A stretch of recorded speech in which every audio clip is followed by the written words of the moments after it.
Good afternoon, everyone.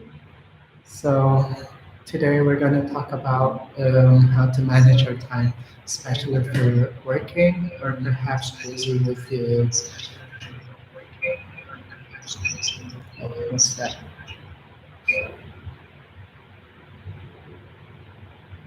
Yeah, there's a feedback. So yeah. So if you're busy with your classes, online classes, and all other stuff, if you're a parent,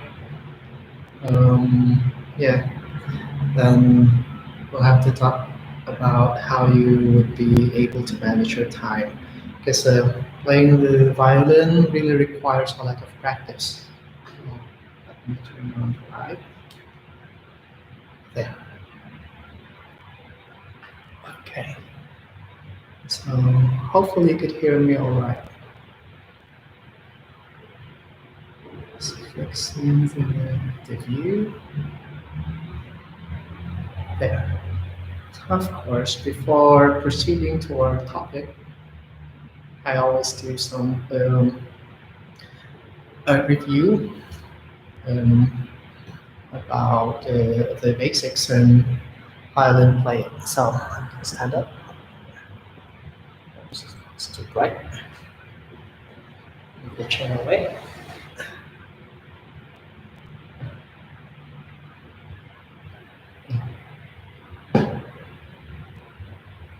There. So this is very basic again. First, I have to discuss how to hold the bow. But again, um, holding the bow or your bow hold depends on your anatomical structure. That means that sometimes um, our own structure, the scalpel structure, have their own shape. And some are double jointed, where it's like the pinky is really folding like twice. Therefore, I cannot really demonstrate that because I don't have a double jointed finger. Both of them are not double jointed. Anyway, I would say I have a regular scalpel structure. So for those who are really starting from scratch, and if you are kids ages, let's say 4 to maybe 8 to 10, it's advisable that you place your thumb underneath. So here's the frog, that's the frog. Put your thumb underneath, and then just put down those fingers. They should crawl onto. Hello there, I'm Lynn. So just put your fingers onto the bow. Place the pinky finger on top, not onto the screw. It should be right after this here. So fingers should not be scattered too far away from each other, not like that. So I see a lot of beginner students who would spread their fingers too wide, and then they have problems the moment they start executing the bowings because it's too tight. So when the fingers are too spread or too far from each other, the tendency is for all the joints to lock here and there, and then you won't be able to control the wrist anymore because it's locked. And to add up to the problem, most students would raise up their shoulder. And then, again, since the arm is not loose and not flexible enough, the elbow will also move. Then everything is wrong. So it begins with the way you hold the bow. So the proper way to hold it, you just drop the fingers down and look at how far they are from each other. The position of my fingers are like this. So the pointer slightly away from the middle. The third is actually right next to the middle, and then the pinky finger slightly away. So it's almost same distance here and there. So that's my the natural posture for my hand. And also, if you notice, my thumb is positioned in between the pointer and it's there. the pointer and the middle finger. So don't change it. If this is exactly how your position is well, all you need to do is hold the bow like that. So just place those fingers there. No need to move like this. So drop it, move, and then place the thumb where it should be, just underneath. If you're a beginner, ages 3 or the youngest age you could start up to age 8 to 10, or perhaps until 12. But if you're an adult beginner, all you need to do is place this between the end of the frog, this is the frog tip, and then the stick. So right here, put it there. So again, the same distances. There. Don't make it more difficult by spreading the fingers too far away from each other. So closer, the natural curvature of your hand when you hold the bow is the proper way to hold the bow. That's the shape of your hand. So there, that's how you hold it. And then, of course, I told you a few exercises that would help you make the arm flexible. So pointer one, drop the weight. Drop the weight of the shoulder. The elbow should be down as well. So the elbow should always be lower than the wrist at all times. Even when you're tying onto the G string, even when this is high, make sure that the wrist is still about a few degrees higher than the shoulder. So keep that in mind. It shouldn't be this way. If you do this, the shoulder would start to move up, and then you would add weight to the bow. Why do I say that? It's because the weight of the whole arm will be added to the bow you're carrying instead of the other way around. If this moves up a little bit, then this goes down as well as that one, then it will be more relaxed. So here, and then the spider exercise to strengthen those fingers and of course facility and the grip onto the bow. So fast forward, once you reach the tip, you will still go back with a very relaxed arm. When you execute this, there's a tendency for the shoulder to move up. So focus your attention here. Drop it down, and then continue moving this. Okay, fast forward and right there. You can also do this vertically, like this, but don't cheat. Don't just let the bow slide down. The fingers should crawl up and reach for the tip of the bow. And of course, you go backwards. Fast forward and back here. So another exercise, let me just move the chair away so I won't hit it and won't break my bone. So you just have to swoosh it sideways, from side to side here. So when I say swoosh, you should really hear that sound, the swooshing sound. Like when you're watching films, martial arts films, where you hear the sound of the sword or the stick they use as weapons. You should hear that. It should swoosh. But again, focus attention here and here. Drop down the weight. There. So those are the exercises for this. And how would you gauge if the taut, T-A-U-T, of the hair strand or the bow itself is good enough for you? So first, you will have to, well, press on a little bit. If it's too difficult to press, that means it's too tight. And if you're not even pressing and then the hair strands are already touching the bow stick, then it's too loose. So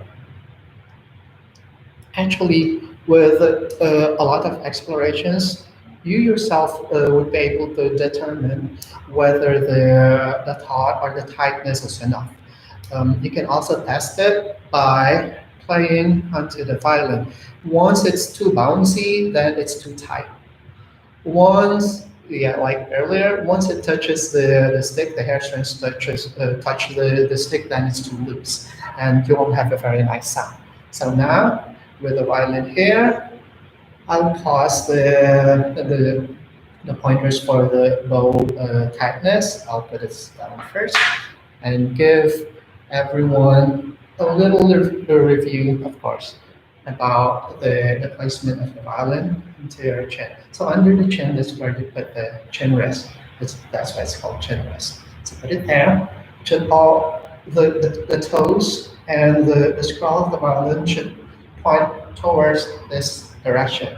And when you start playing or practicing, your eyes should also point towards this direction. So the eyes, the scroll or your nose, and the toes should all point to your left, where the left shoulder is pointing at. There. So there. Violin and the fingerboard parallel to the floor, to the ground. There. And you need to relax the shoulder. This left shoulder should not move up when you place the violin under the chin. Drop away. The way you did here, it should be done as well on the other side. So here, just drop the weight. So the elbow points downwards. Well, for now, I'm not pressing any strings. I'll just hold the violin here, making sure that the elbow, the bone of my elbow, points down there to my toes. So this is the position. Okay, so back to the pointer. How would you check if the top of the instrument of the bow is enough for your liking? Well, if you like a very masculine sound, it's a little bit on the tighter side, so that it would produce that like very snappy sound. But then, if you want a little bit more on the subdued sound, you should untighten it just a little bit, so that it would have a rounder sound. So there. I personally would prefer this over the more masculine one, because if it's too masculine, it's like it's too strong, and you cannot easily interchange between soft passages and how do we call it, like really masculine part. You would always have to control the bow, and that would be too difficult. It's easier to control the bow when it's a little bit onto the softer side. That's for me, my preference. But I would have to control the fortissimo or the loud, really loud sound by by controlling the bow. How I when you want to play loudly, it's not just about the pressure. It's also about the speed of the bow. So if you want to play loud music by using a lot of bow with a faster speed, you would produce a loud sound.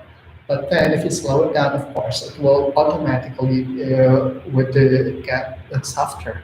So you will need to relax. So now, if you want to combine them, it's easier if your bow is a little bit on the more round sound. What I mean with round sound is it's not bouncy, it's not scratchy, and you would be able to control it easier. So again, make sure all the hair strands are right on the strings. Therefore, I keep on telling you that the hair strand should be flat or the bow should be flat. So I always call it flat bow. So when you play, make sure it's flat. In the future, you can do whatever you want. But if you're a beginner, please stick to that flat bow. And always practice with open strings, because that's when you would easily focus onto just the sound without the scratchy sound like this, without that sound. Always practice how you would execute the very first note, like what I'm doing now. It's like when you're going to begin a piece, you would always have to practice the very first note, because that would determine how mature you will be as you play the piece. Going back to this exercise, slowly at first, and then going faster.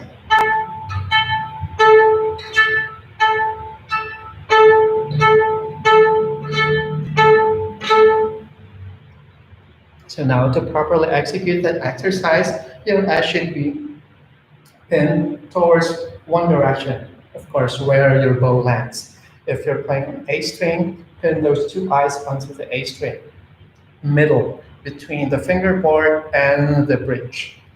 So pin your eyes there and watch if the hair strands land flat onto the string.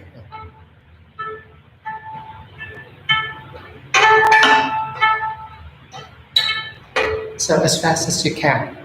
So that's the exercise for for the flexibility of the elbow. So down, point. So frog, point, frog, point, as fast as you can. Maybe you can do faster than what I can do.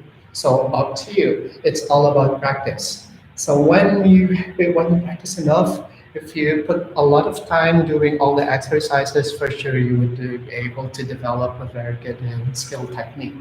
So now we will go to our topic today. Let me sit because we're going to have like a chit chat. So you're free to use the chat box anytime because now we're going to talk about the practice time management. Because this has been also my problem when I was still studying how to manage my time. Um, the best way to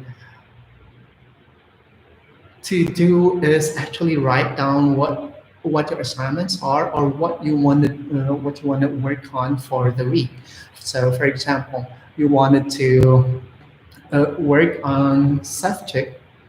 There are a lot of numbers there. Yes, you have a lot of assignments, but it doesn't mean that you're going to play all of them in just one sitting. So, what should you do? I recommend you write down the most important um, exercise for you. If your problem is mostly about the pointer finger, for example, if your pointer finger is always landing incorrectly or in a different uh, interval, then you will have to work only on that finger. So let's say, for example, day one, you have to write it down. Um, I suggest you put it in a small piece of paper, a post-it note, and then post it onto your mirror, so that early in the morning when you wake up, you exactly know what you're going to work on. So pointer finger down there, work only on that finger, because the moment you already know and you've developed the skill of placing the pointer finger right where it should be, then you won't have to fix it anymore. So if that is one of your problems, start writing them down. So what helped me when I was a student is I would always write down my problems. So I would start with one measure of an exercise. So of course I did self check as well, and I almost threw my book when when I had a very hard time in practicing that. Self check is it's the opus one alone. That's the first part. Is actually divided into four parts. What you have is only the first part. I think one of you already has two parts. Well, anyway, the subject opus one, part one is very basic, but it's the most important bowing and the note technique. The notes are very important for the fingers as well as for the bowing arm. But then there's so many exercises contained in that book. It's so packed with techniques. So you cannot really play all of them or perfect them in one sitting or in one practice alone. Especially now that you are a lot of your students and you are having a lot of academics too. So it's difficult to insert this exercises if you don't know which or where to begin. So I suggest write down the most important or the biggest problem you have, If the problems about pointer finger I've said earlier, then that should be your number one. And then that should be the one worked on the first day. So it's the most difficult on top up to the least of the difficulty there. So write down, let's just say six problems. So if the problem is the pointer finger, and then the second one is the growing arm, or let's just say just the elbow, then you should put it as number two, and then so on and so forth. And then on the first day, that's what you're going to do. Practice only this one. What are the exercises using the pointer finger? Those of you who have a copy of my book, you will easily solve this problem because the first, I think, first or second lesson is only about the pointer finger, so that's easy to fix. And then the next lesson, one and two, and two and three, one and two and three, and then one, two, three, and four. So those four successive lessons in my book is just intended for fixing those four fingers. But of course, not all will have a copy of my book, so. Um, Subject, exercise number one on A string is, well, it actually begins with 0, 1, and 2. You're going to use two fingers right away. So if you're having problems with intervals there, just work on the first measure only. One day, just one measure, or one sitting, one measure. So what I normally do, what I did when I first used that book is I only played the very first measure for the whole day.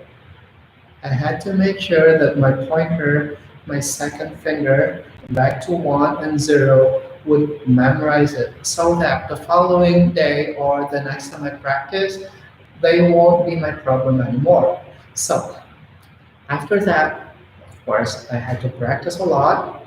Spent, I think, about 3 hours just doing four notes.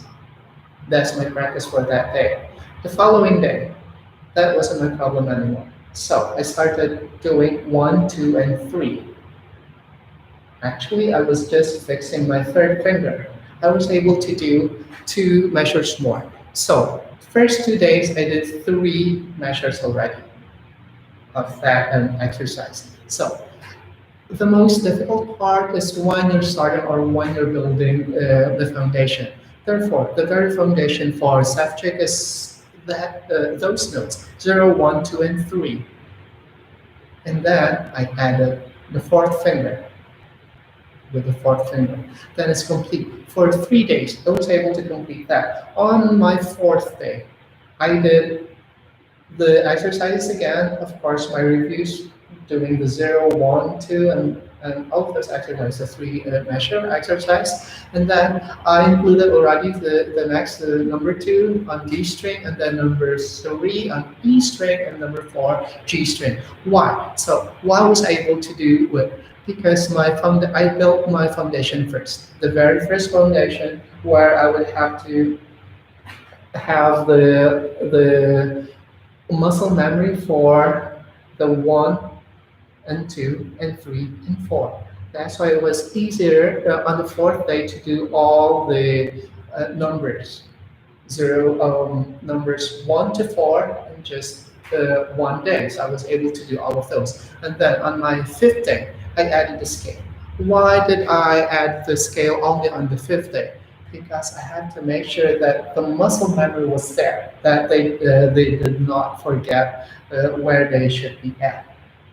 So in Rimini, the first scale that's always taught, of course, is the C major scale, and that is the interval when you play the A string, or this is exercise number 1 in subject 0, 1, 2, 1, 0. So to make this story short, you have to gauge first the difficulty of the exercises or the piece. Well, the piece that will be for the future. The exercises, you would have to know which one is more difficult for you. Maybe the more difficult one for you is easier for me, and the difficult one for me would be a little bit easier for you. So you're the only one who could decipher that. Your body, you're supposed to be the one. You have to be the one listening to your own problems with regards playing. So once I was done doing that, I did the scale. It actually sounded well, not perfect at the first try, but it wasn't bad as well. Why? Because I already know the feel of putting my fingers exactly where they should be at. And mind you, during my time, we don't have the apps for tuning the instrument. Well, we do, but you will have to spend a lot of cash to have a tuner and a metronome. But nowadays, all you need to do is click, click, click, and download, and that's it. You have it for free. You have them for free. During my time, oh, you have to spend a lot of money. So, then you have to develop first your oral skill. Violin playing is not about visual memory. It's all about listening. So I really discourage beginners to put micros. I know it's a different method. That's why I don't really comment on other methods when they post in the lounge because I might be giving them wrong information or yeah, I just don't want someone telling me that my teacher said this and that because some of you for sure have your teachers as well. So I don't want to get in the way with his or her teaching. So I would only give pointers if you are with the techniques I am giving, but if it's the other method, I'm not going to say it here, but you know what I mean and you know what I'm talking about. I will not really give pointers regarding that.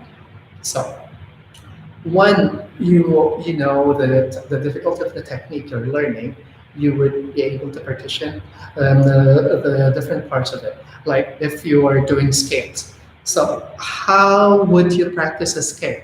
It's not just about listening and all. It's also about keeping the fingers onto or retaining your fingers onto the string. So a lot of you could already play scale, but if I look at them, or if violinists would look at them, the fingers were always sausage. They're always flying up and down, up and down, up and down. So the more controlled way of playing scales is, of course, start with a very slow tempo, and then keep them. All fingers should be kept onto the string. So one exercise I did when I was seated, of course, without the use of a bow, I just placed all my fingers. I should turn around. So, whoops. Sorry. So, I placed my fingers onto the G string. So, that's the basic position for me. This is uh, the natural shape of my hand when I just draw it like this, same here. So that is the position I'm going to put also into the string. 2 and 3 close together, 4 and 1 slightly apart from their neighboring fingers. So there, place them all onto that string, and then just transfer them one by one, like that. Now all of them on one string again, same distances, there and back. This time,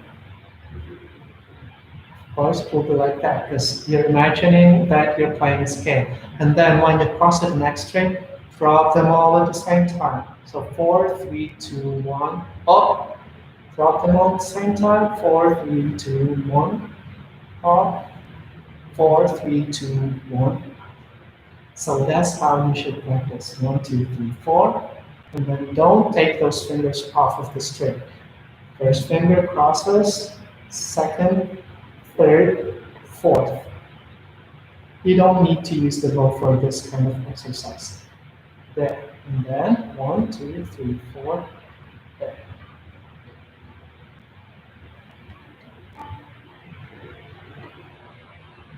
Okay, so that actually works better than when you're playing the scale right away. Why? Because when you're already playing the scale with the use of bow, then your attention is divided here and here. But if you're just focusing on placing your fingers onto the string and minding that the fingers should not be lifted after playing or after stopping a string, then it's easier if you're not doing the bowing here. So the focus is only there. The 100% of your focus is only here. I did that for about a week before starting to play the scale. So once this gets easy, then you can start playing your scale. Of course, the distances, the intervals here would not be the same anymore. So this is for G string, and then, of course, D string would be different.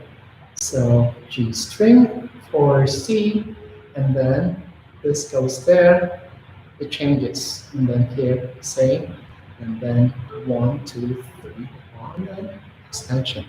Okay, so that is now the fifth day. Now on the sixth day, if you're using also another book like an active book, it will be easier if that is done at the last day of the exercise. 6 days is the last day of exercise. Why not the seventh day?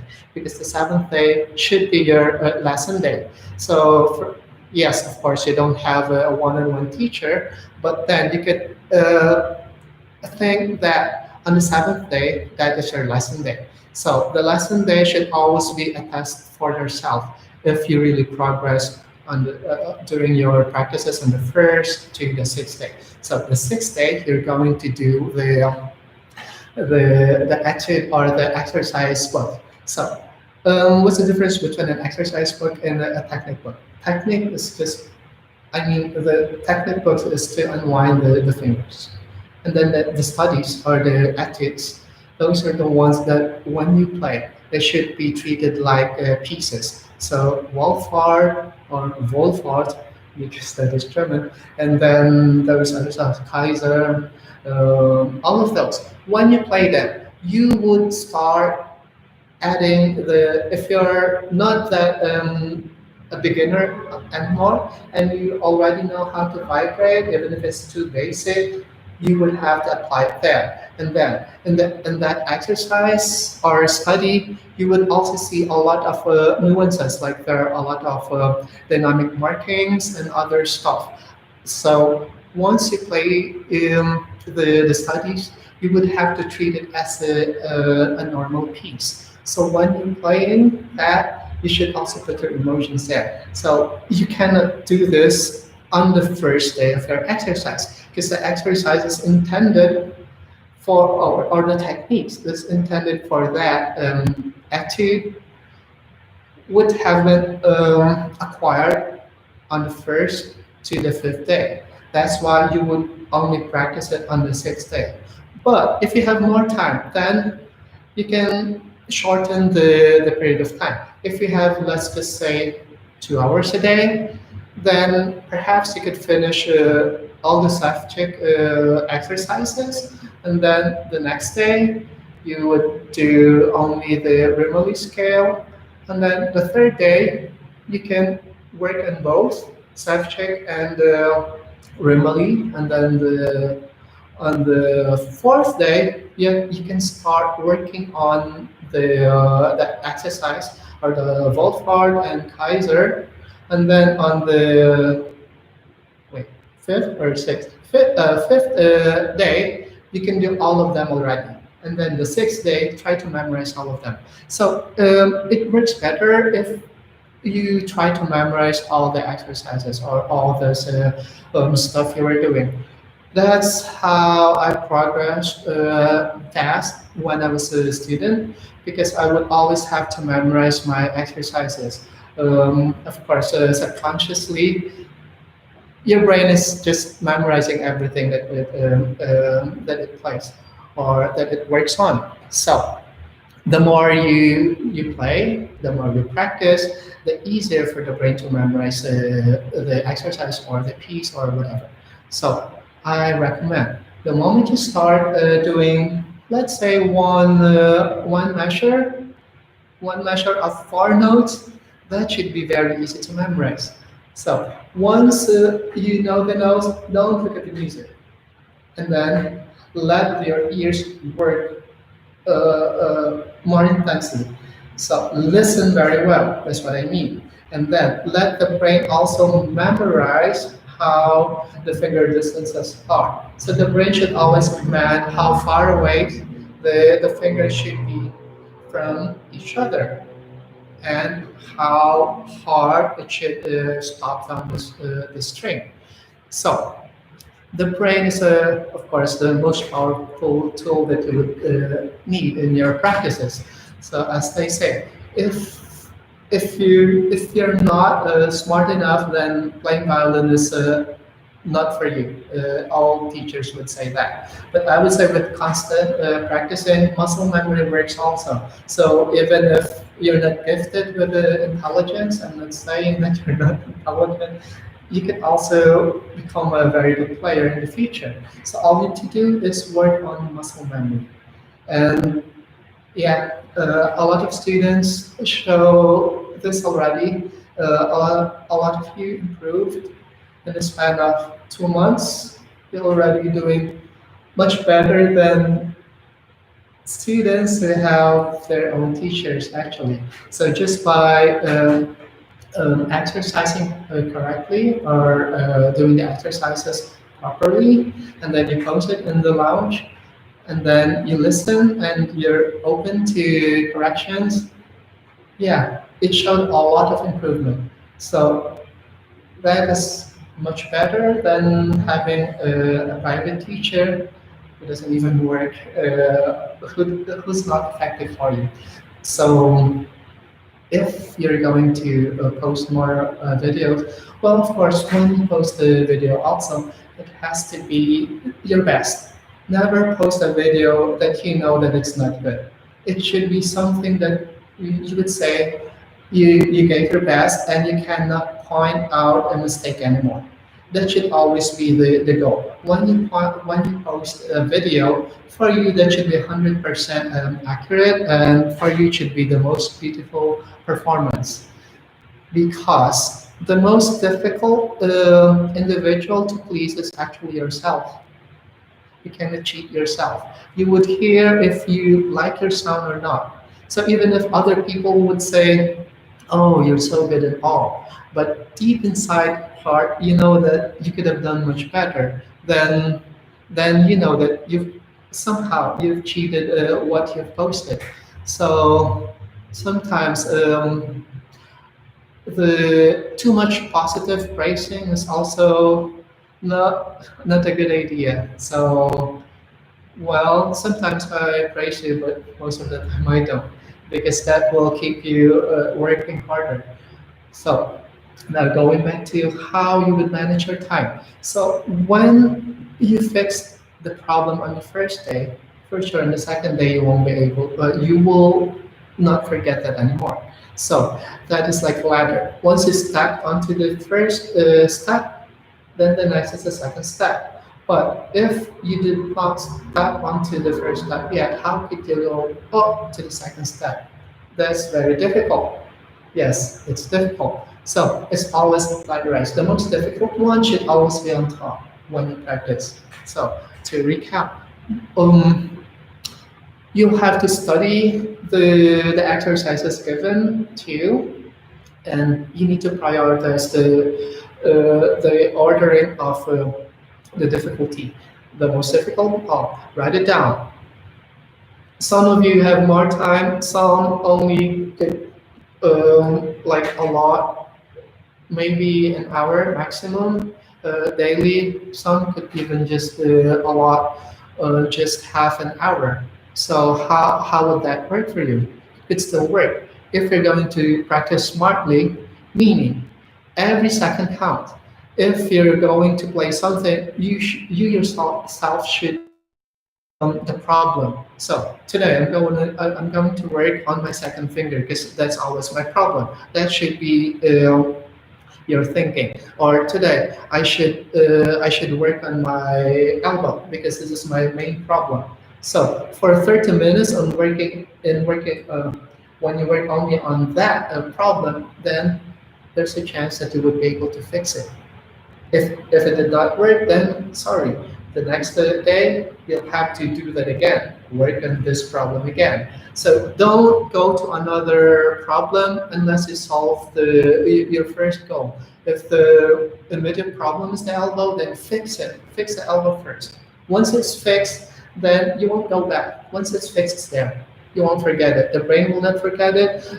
Your muscles will not forget it. So it stays there. Then go to the next exercise or the next problem.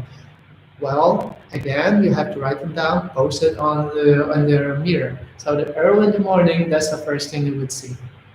So now, let's see if you have questions about how to manage time, because I don't really know your situation at the moment. I know some are students and some are working, some are parents, some are not. So if you have questions regarding time management, let's see how we could sort it out.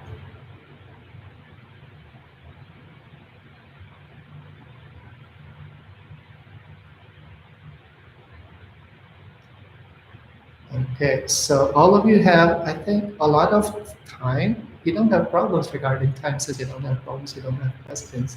So how come then that only a few posts are in the lounge?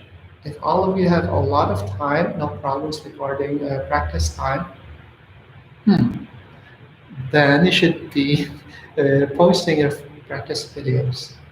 Okay, it's time for question and answer. Let's see. So I told you already. Okay, is it okay to use violin? Yeah. Okay. So in my previous sessions, I talked about the violin mute. Um, yes. So there is an excuse since there are toddlers, those who have kids, and it's very difficult to put them to bed, and you don't want them waking up with the shrieking sound. Yes, there's an excuse. So you can use the rubber practice mute. I recommend the rubber practice mute because it doesn't damage, well, hopefully it doesn't damage the bridge of your instrument. If you will use the metal one, especially when it's too tight, it's really not effective. Yes, it would lessen the sound a lot, but then it also damages the bridge. So I don't recommend the metal ones. The one that's too tight when inserted, but there are also metal ones that are like calm style, where you just put it there. It's not tight at all. You can also use that one, but sometimes the metal ones, even if they're not tight, there's like a buzzing sound because when the strings are vibrating, the mute is actually somehow vibrate as well. It jumps off the bridge um, as the vibrations go. So you would have a little bit of buzzing sound. So you don't want that happening too. So I recommend only the rubber practice mute. Uh, don't get the orchestra mute because it would only lessen like 10% of your sound. So get the rubber practice mute. Or another solution to this problem is you just go to the restroom and close the door because I don't really want you developing techniques without fully hearing the sound of your instrument because every instrument is different. And if you don't really hear the fullness of your sound when you practice, it for sure it will sound differently when you suddenly play without the practice mute and then out to the public. Then you will be the one who would be having problems adjusting to the new sound because you don't hear it actually or more often. So yes, yeah, I know the problem. See, um, when I would this anecdote, well, of course, it really happened. Well, during my first year of practicing violin, but don't get me wrong, I started playing violin when I was in my second year of college education already, because I started with guitar. But yeah, I had to shift to violin because, well, I heard my name called by the violin instrument. So what I did was during the first year of my violin playing, the neighbors. I stayed in an apartment. It's more like a dormitory, where the only division are like plywood, so you can actually hear the whispering from your neighbors. So my big problem was, of course, I might be distracting them, but I didn't mind as long as nobody was complaining about my sound. I did not care. But it also pushed me to work harder and as fast as I could because I don't want to always ruin their evening when I practice. So what I did was I made sure that whenever I practice, after an hour, I should have done it perfectly, so that at least there's a little bit of gratitude for the listeners that they could hear a pleasant sound after all of those shrieking sound and all. So what you can do is promise yourself every after practice that you would give them at least a nice sound. Even if you're just practicing four notes every night and repeatedly. Oh, so at the very last part of your exercise, if you're always bothered by the thinking that your neighbors are already angry or might be disappointed already with your playing, then at least give them a nice sound. So that should always be your thinking. Always make sure that after the practice time or after your practice, you give them a nice sound. And if that's your thinking, in less than a year, you would give them a concert type of sound, and they would be very happy about it. So to make the story short, when I was in college, after 3 years, because I learned violin for 3 years, the neighbors already said, because I'm graduating already, they said, we will be missing your sound because we started with the shrieking sound and all that would really cover our ears. But we were polite enough not to tell you because we know that you're just starting. So some neighbors should be like that. They're nice. They understand your situation. For sure, maybe 99% of them. And then afterwards, the moment you play nicely already, then they will start to appreciate your playing. And the best part was you're giving them a free concert. So after my 3 years of playing there, they said, "We really miss your playing because now you will be gone. You will be leaving us." So there was a time when they knew already what time, of course, I'm going to practice again, and the time where I practice the pieces, this is always at the last part. Then that's the moment they would prepare their meals, because then the moment I start playing my pieces, it's like they're dining in a fine hotel. That's what they told me. So they knew my routine already. The first 2 hours or 3 hours of practicing is just the repeated techniques and all. But then they knew right away that after that they would be hearing a lot of more pleasing sound. So that's when they prepare their table for the meals. And guess what? All my neighbors were doing that. So what I did not know all this time, all that time, was I'm serenading them every dinner. So yeah, this anecdote there. So it could be that that's the case that could happen to you as well. Don't mind so much about your neighbors hating your sound at the moment, but you also have a responsibility to make sure that you sound good every day. That there's a progress every day. It's give and take. If they do not, if they're not cursing you yet, then they understand your situation. But make sure that you will also give them a nice concert in the future. Uh, yes, I was already turning 19 back then. So, oh, sorry. There.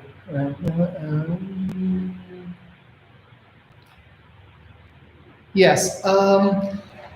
So that's I was turning 19 because my birthday's in December, and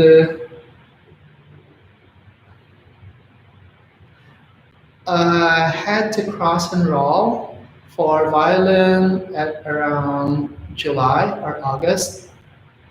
So just a few months before I turned 19. That's when I started violin from scratch, from nothing. I don't even know how to hold the violin and the bow at that time.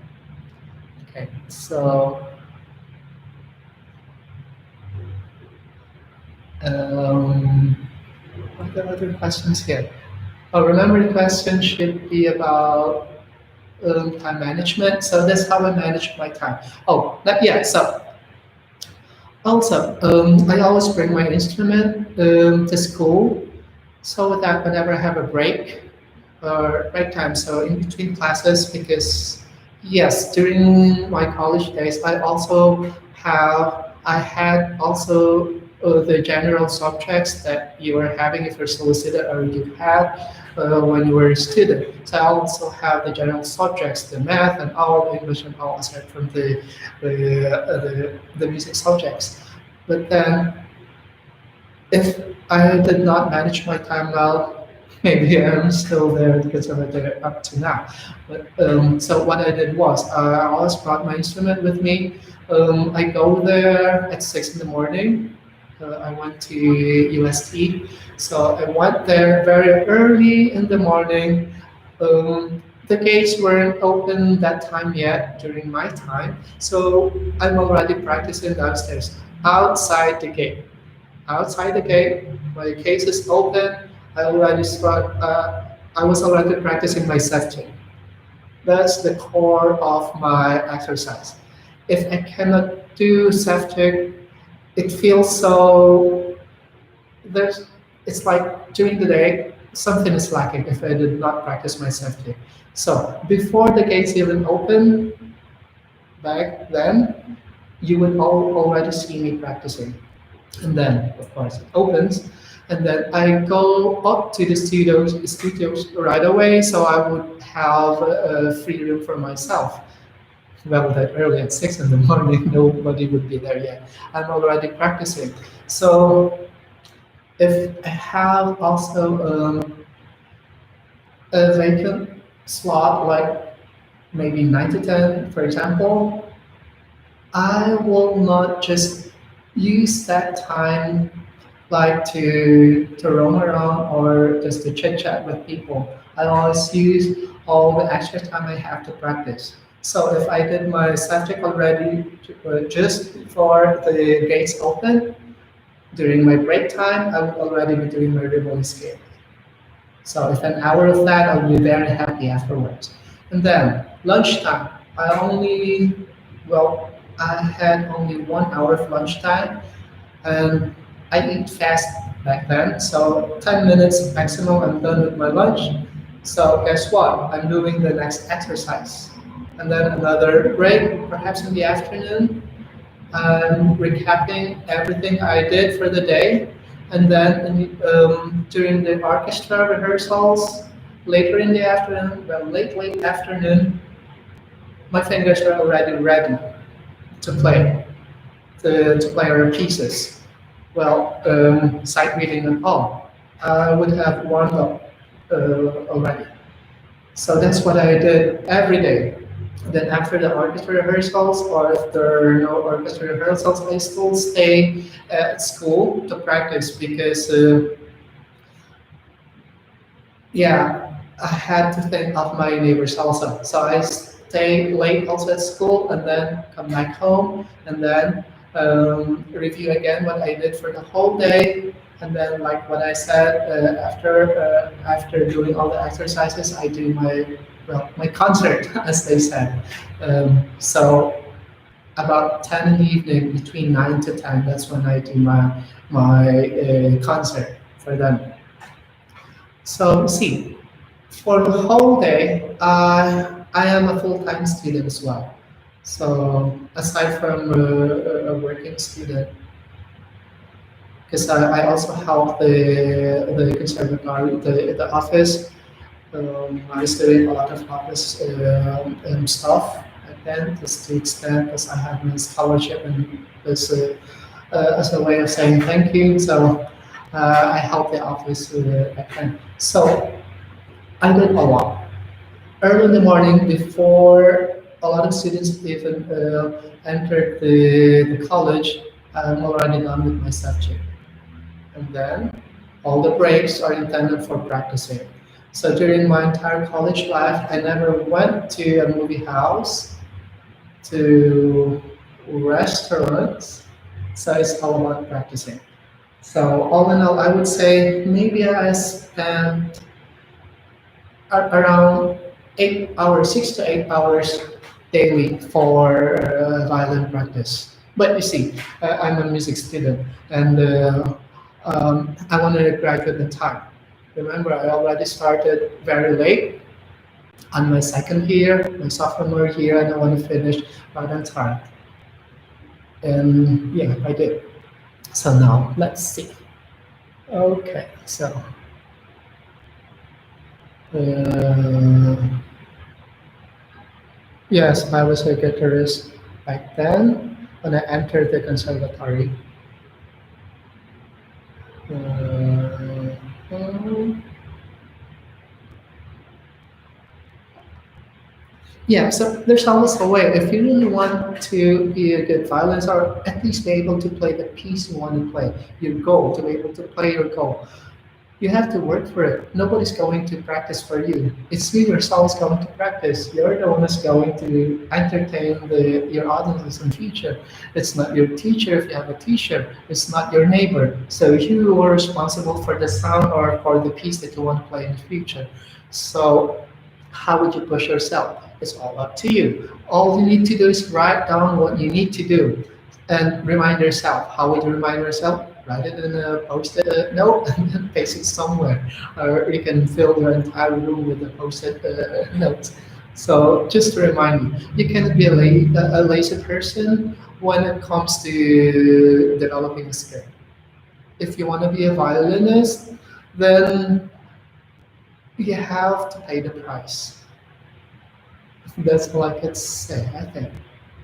So other questions, are there other questions about those who really cannot find time to practice, as they say, but they really wanted to play violin? Because I always say there's always time. If you really want to be a violinist, there's always time to practice. Find time. If you don't have any, find time. Or skip something. Let's see.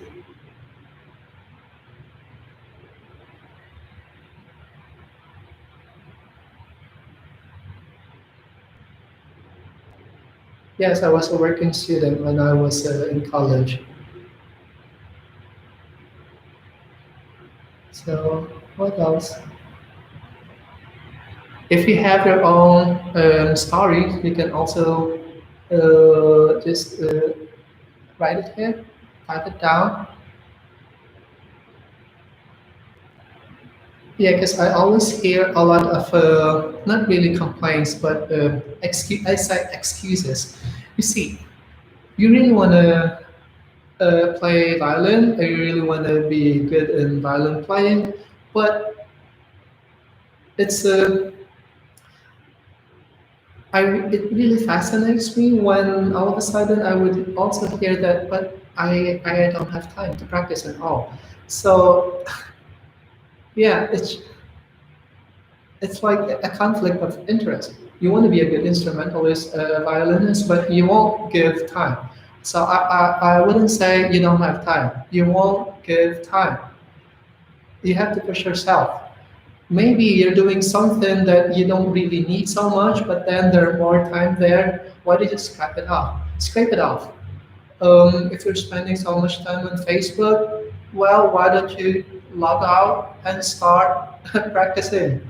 If you're working, as long as there's still time left when you come back home that you're not that tired, maybe you can insert a practice time for violin. Especially now that most jobs are done at home, almost all are done online already. So why would people continue to say, I don't have time, or there's very little time? That I don't understand anymore. So during the first 2 months of the launch, when I just opened it, a lot of you are actually posting videos. And then when the classes started, only one or two. So what happened? What happened with their dreams? Uh, Okay, let me read this and find out it. And it's like you read the notes and at least memorize and understand it. Like, that's all the kind of like. Yeah, in a way, it's yes, you're right. In a way, it's different. Piano playing is you would always have an excuse if there's a wrong note because you're not the one tuning it. But in violin playing, you really have to understand the tune and memorize exactly where your fingers should be at because you're the one tuning everything. You're the tuner at the same time when you play an instrument. I mean, when you play violin. So the muscles should memorize that, the ear should memorize that, and the brain should memorize that. So that will only be developed if you practice more. Skills means that yeah, when you say skill, you would put a lot of time practicing, doing, redoing, doing it again, redoing it again. And if you mastered it and you stop for quite a time, you might forget it. Your fingers might forget it. Your muscles, your bigger muscles might forget. They might forget the feel of it and more.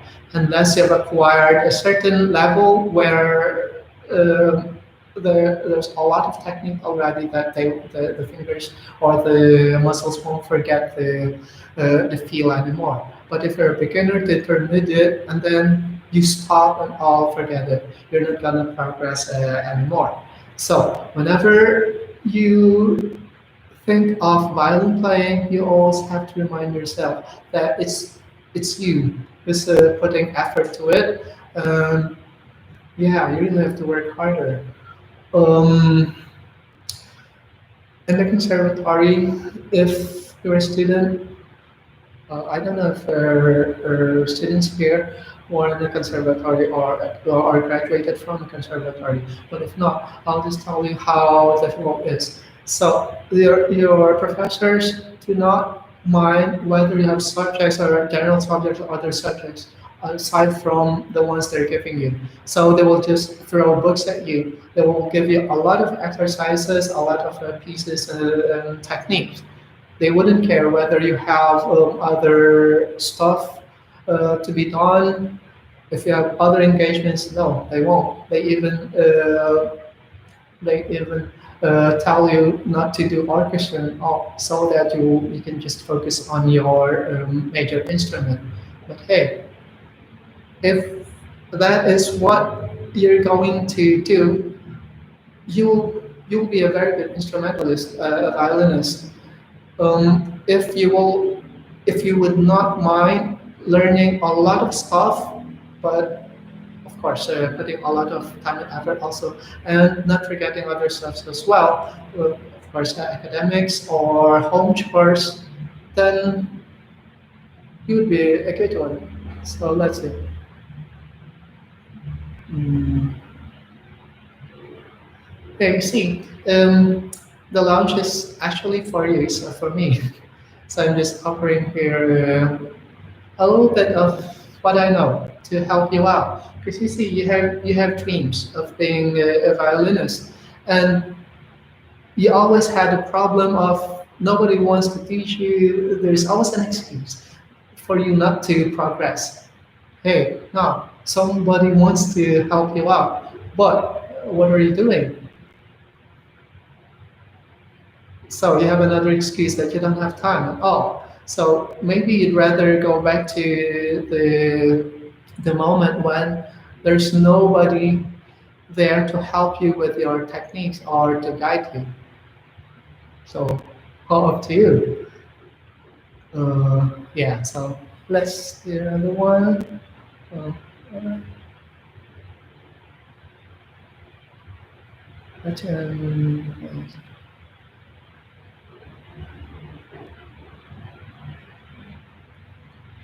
yes, because I've had students who also are very far away from the other end. Like I had nurse as student, I had a nun as student. Well, yeah, I had a nun who she was 64 at that time.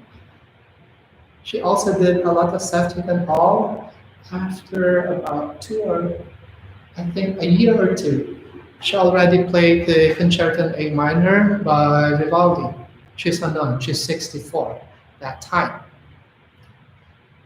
You are much younger than her, but she was able to perform a concerto.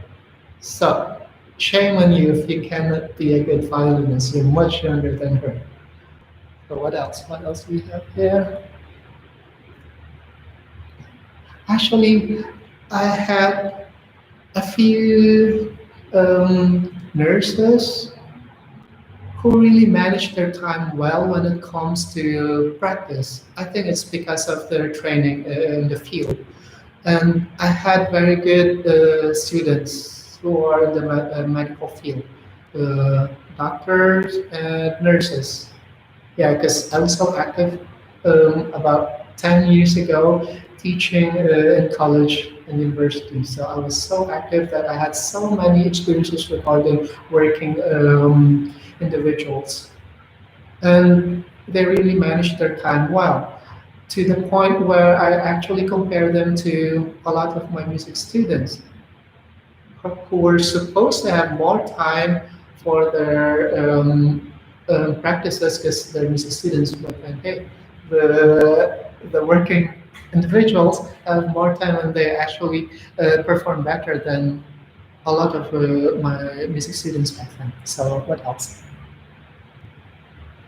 Um, yeah, and as a performer in college, you will be asked to perform in front of an audience. That's called a recital. And one reason why the professors are so strict and they would really yell at you while you're learning, it's really for you to be able to face all kinds of distractions when you already perform in public. Um, if just by posting a practice video you find it too difficult already because you're too shy of posting your practice videos, how could you perform in public in the future? So, how will you be able to post your best music video in the future? But if you would always think of what other people would do. Um, the more you post practice videos, of course, like what I said earlier, it has to be your best. It has to be something that you think that there are no mistakes anymore.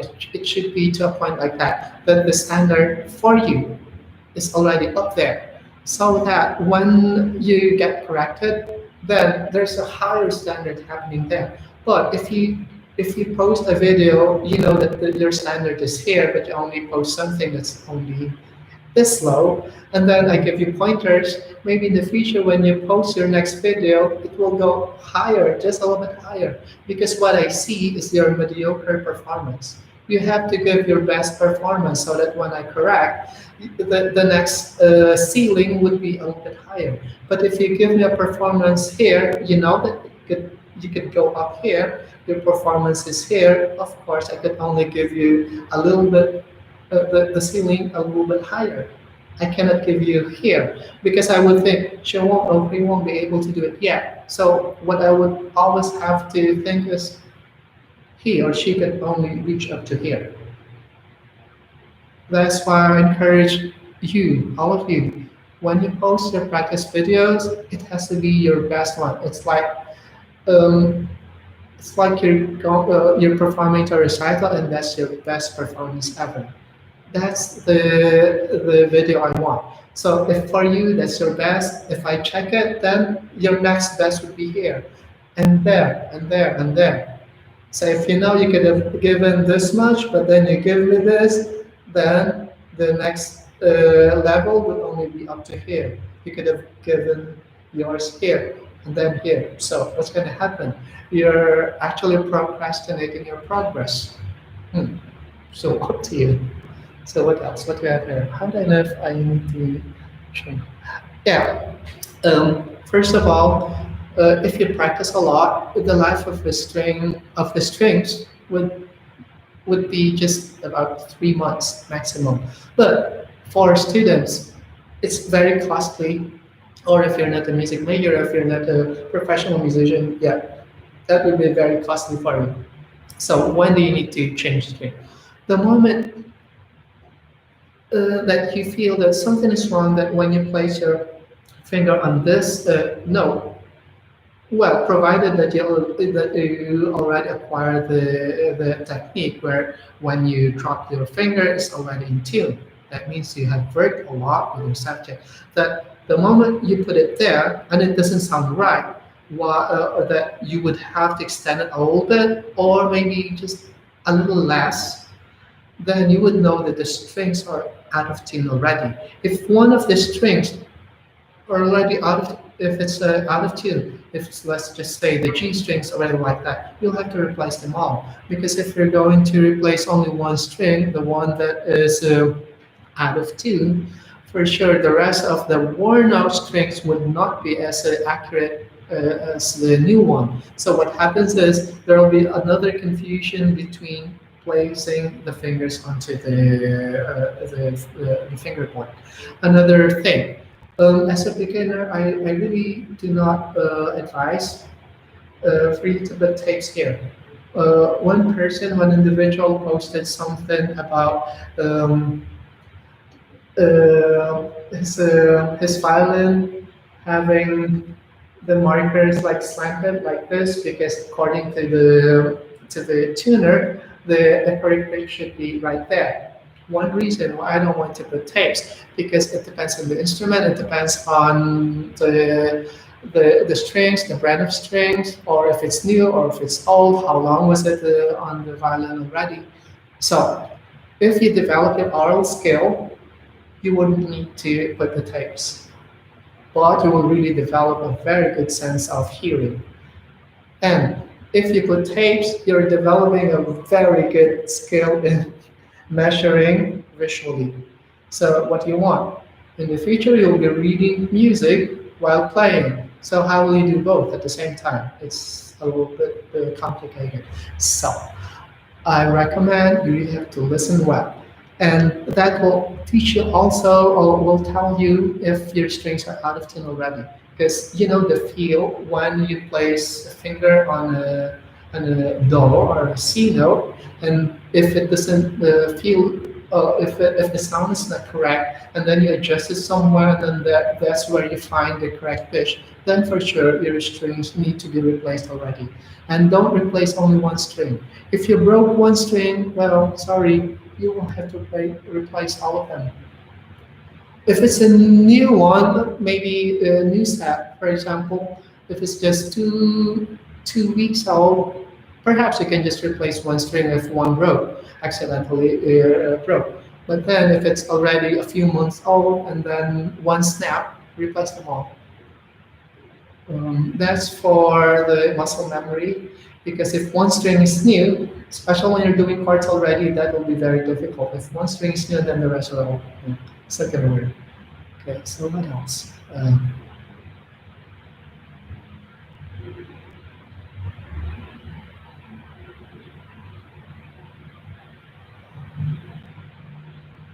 Oh,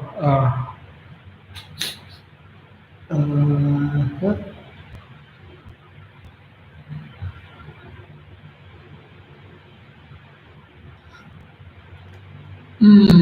yeah, I don't get the question actually. So how do I know if I need to change the training?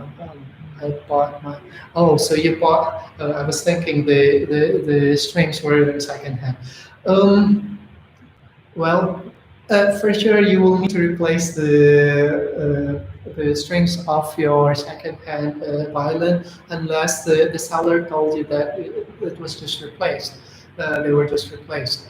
But if not, for sure you will have to replace them with a new one. You don't need to buy an expensive set, just something that yeah will help you out with your practice because you would always have to replace the strings at least once every 6 months if you're practicing hard.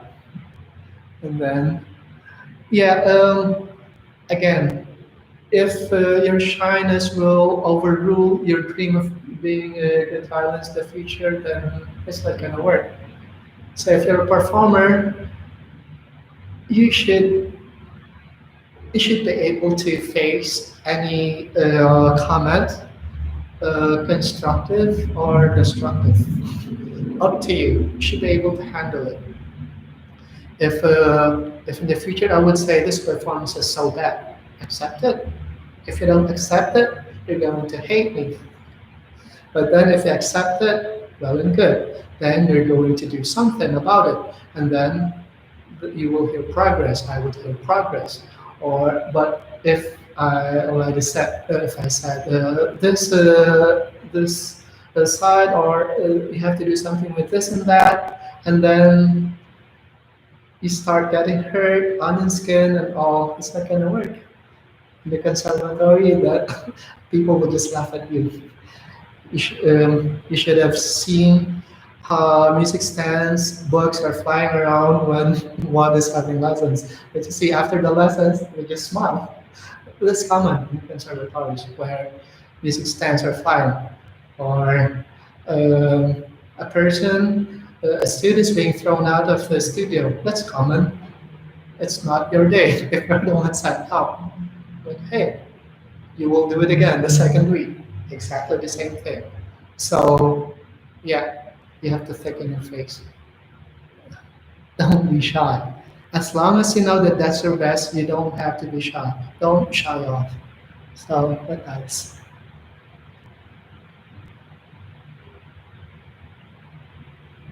Any other problems regarding schedule? I told you already. Having no time for practice is only an excuse. Excuse for yourself, excuse for not improving, excuse for a very slow progress. Okay, so mm, questions? More questions?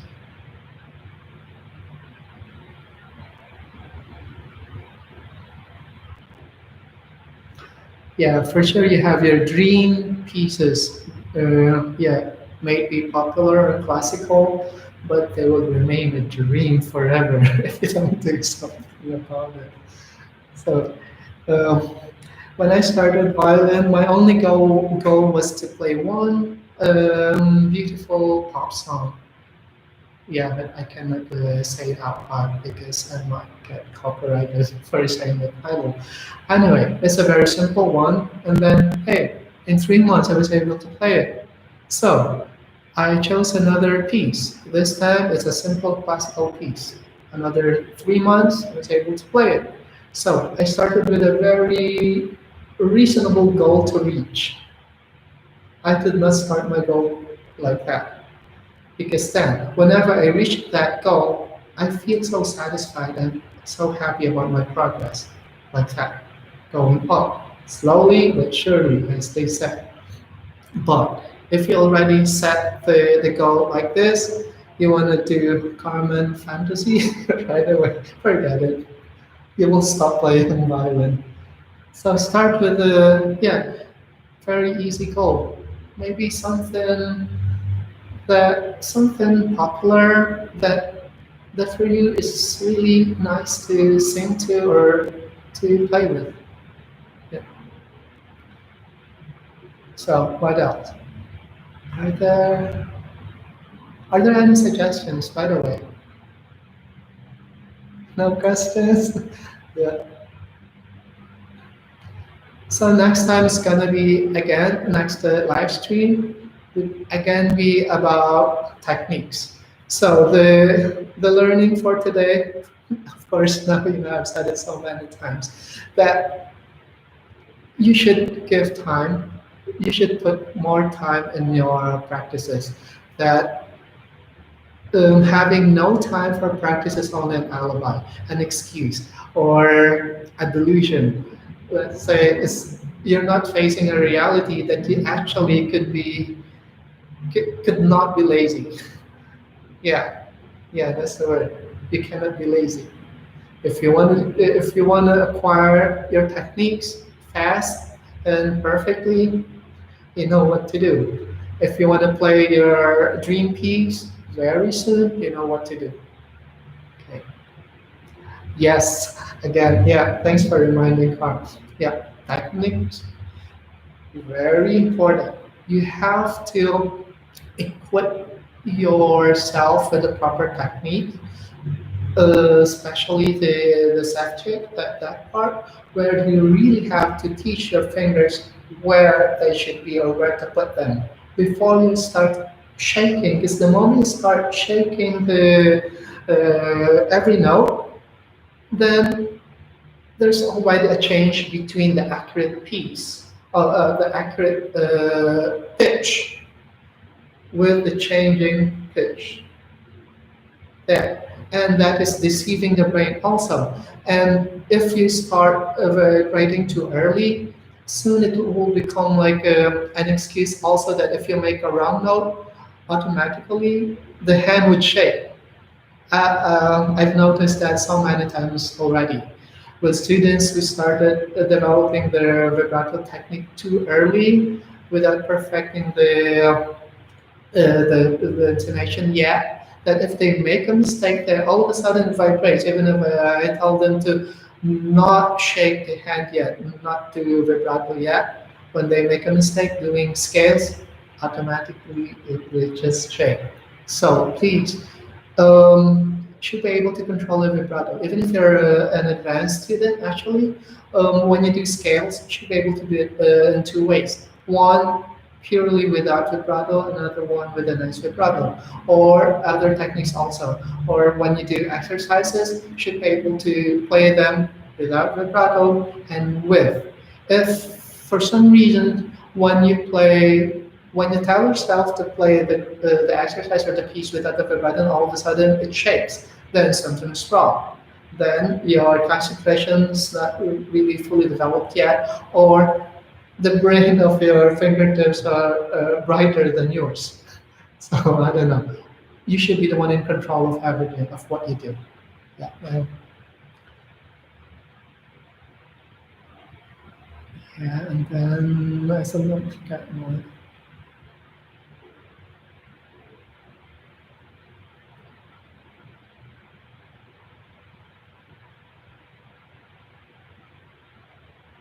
You mean the gadget?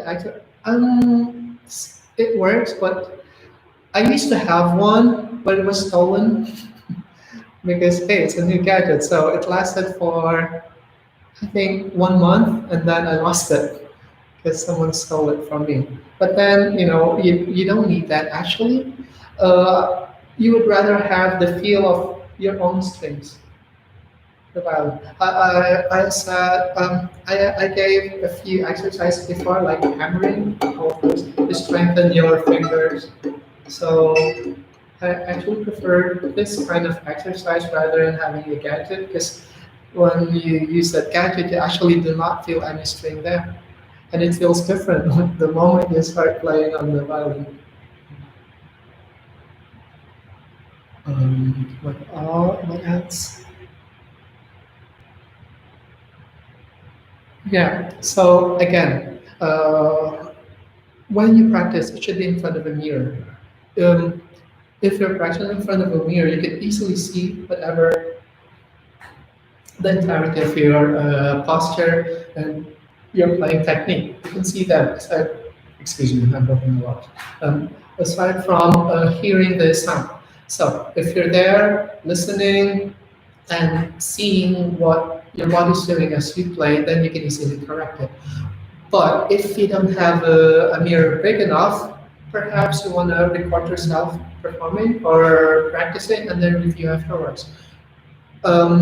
This is actually very effective whenever you video record yourself because you could see how the movements are done as you play, as you go. And then you can correct the notes afterwards. So if you're looking at your own performance, and then sometimes you miss some notes, but then while playing, you thought that you played it correctly or nicely, but then the moment you review them, when you look into your own video recording, hey, I'm too high, or that note was flat, but then while playing, I thought it was correct because the video recording will not lie to your performance with your performance. So video record your performance and face the reality.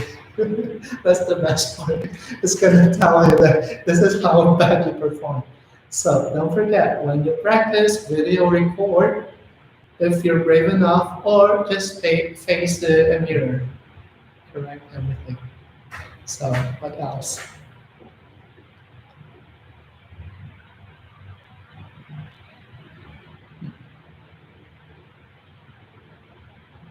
No more.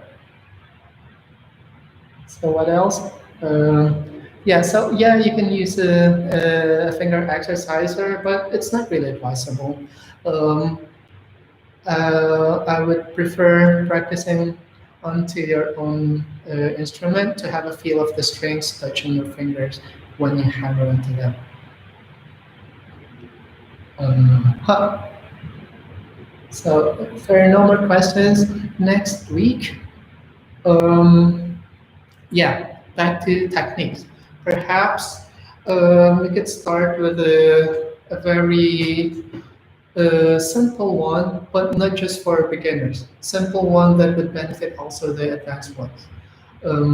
Also, I might introduce some techniques that I haven't introduced that's in my book. So maybe half of the session next week would be from my book. Don't worry, even if you don't have a book, it's all about how to execute stuff that you can also apply that technique using other books. So yeah, you don't have to worry about not having a book yet. So what else? If that's it, yeah, so just wait for my next invitation for the online class. Well, you know that it's every Friday at 5. I'll just have to think of a nice topic for next time. It's going to be maybe 2 topics. Okay, so I think that's it. No more questions, no more suggestions. Then we'll call it a day. So have a great one. Have a nice day. Nice evening here in Philippines. Yes, welcome everyone. And don't forget, you have to send your practice videos, your best practice videos if you want to progress faster. Okay, so yeah, see you next week.